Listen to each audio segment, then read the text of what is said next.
Bonjour, on va apprendre aujourd'hui le verbe jouer plus de plus instrument de musique. يعني verbe jouer اللي هو يلعب لما بيجي وراه دو بنحط له دو دايما لما بيبقى بنعزف على آلة موسيقية. بنعزف على آلة موسيقية. Exemple, je joue de la flûte.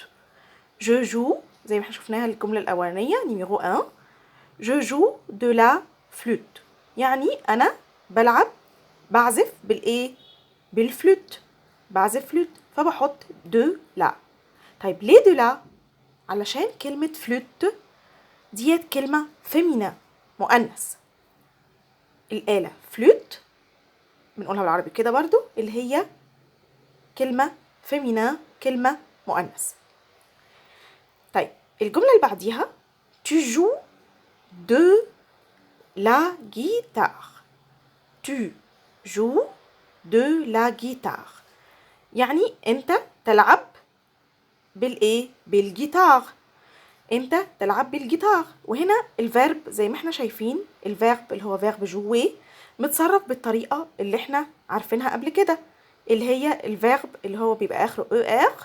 عندنا النهايات بتاعته بنشيل ER في الانفينيتيف اللي هو بروميير جروب بنحط جو تبقى تو تبقى اس ال زي بعض جو بياخدوا في الاخر النو اخرها او ان اس الفو او زد ال افيك اس او ان تي ال افيك اس او ان تي. طيب يبقى فيرب جوي هنراجعه ونعرف ان هو فيرب من بروميير جروب بنشيل وبنحط الايه تيرمينيزون او النهايات اللي احنا عارفينها. فبنحط الجمله وبنشوف الآلة اللي عندي ماسكولين ولا فيمينا. لو فيمينا زي كلمة فلوت كلمة جيتار دول فيمينا بنحط ايه دو لا. طيب لو الكلمة ماسكولين كوم numéro 3 عندي numéro 3 il joue du violon. il joue du violon. ليه هنا حطيت دو؟ علشان دي فيولون اللي هي الكمانجة ماسكولا كلمة ماسكولا. طيب نشوف اكزامبل تاني. الجو احنا قلنا إل وال دايما زي بعض في التصريف. الجو دو بيانو هنا برضو بيانو كلمة ماسكولا فنحط لها دو.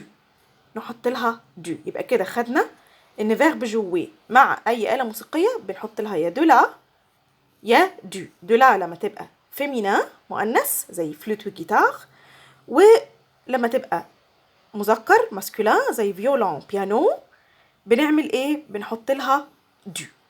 تمام؟ طيب عندي اكزامبل تاني.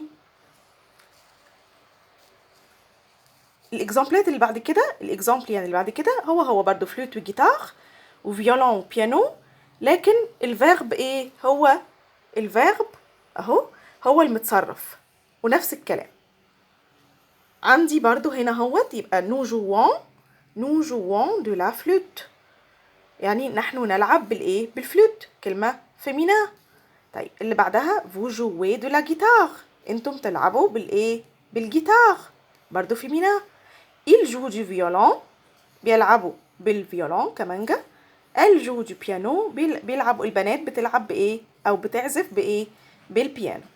طبعا هي الترجمة بتاعت جوي مع انسترومون مش معناها يلعب هي معناها العزف. اهي il joue du violon بيعزفوا على الكمانجا وبيعزفوا ايه؟ بيانو. طيب عندي parmi les instruments de musique من وسط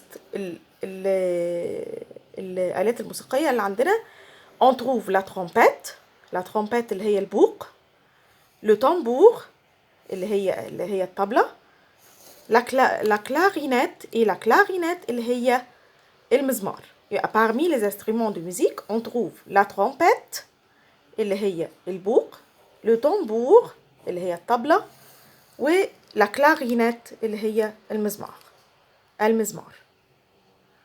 طيب ده كده كان اللي هو verbe jouer مع الانسترومون de musique. يبقى jouer plus 2 لما بإيه؟ بيبقى آلة عزف.